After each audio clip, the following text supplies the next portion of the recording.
we tend to be on that very short timeline, like, and thoughts. Like, maybe, some things, maybe, if it happens in a couple of years, that's okay too, right? Like, that's about the extent of like the natural man and how we like think about what we want. But the Lord lives in eternity. Now, eternity, right, could be a very overwhelming concept, but the point I'm trying to make is that the plan of salvation is a system, right? Earlier we talked about why is it the way it is? Well, it's the way it is because it's the way it is. It's how eternity flows. It's how intelligence progresses, right? The way things are actually are the way things are. Like, it's not a start to finish process. That's how we think about the plan of salvation. That's how we teach it. We got to start somewhere. So there's kind of a beginning, and then there's somewhere you want to end up, and that's kind of like an end. But that's not, the plan of salvation is not like that at all. Eternity is not like that at all.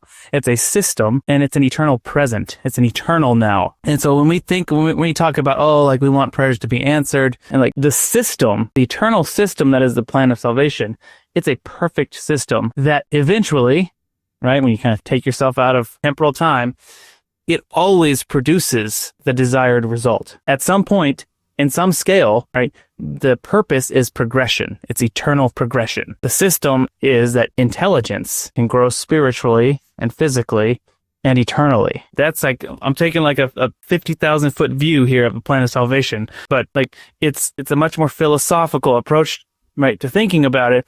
But when you put yourself kind of in that perspective, in that kind of celestial or eternal perspective, you can really understand that righteous prayers will always be answered because eternity is structured in a way makes that inherently true. Like, intelligence will always progress, which means the ultimate long-term desired outcome is actually a guarantee. Now, there's agency in the process that gets in the way and slows things down, and we make a mess of it, right? Things could be better and happen faster for us, right, from an eternal perspective than, if we just get with the program and perfect ourselves.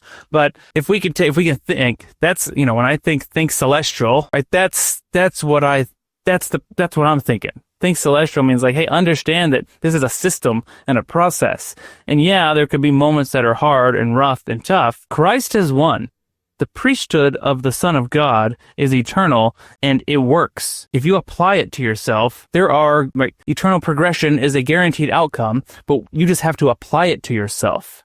Okay? That's my take on the plan of salvation. When you started that by talking about our limited perspective, my mind immediately went to how many times my wife has reminded me that I have not bore 6 children, nor have I given life for 9 months to those children in the womb and to stay up with them and feed them and so on and so forth. And it's sad that that's exactly where my mind went as soon as you said we don't have proper perspective. And I was like, oh man, I see another lecture from my wife coming on. Right? I love her though. Yeah, throw that in at the end. And that makes everything okay. As long as I end it that way, it makes everything okay.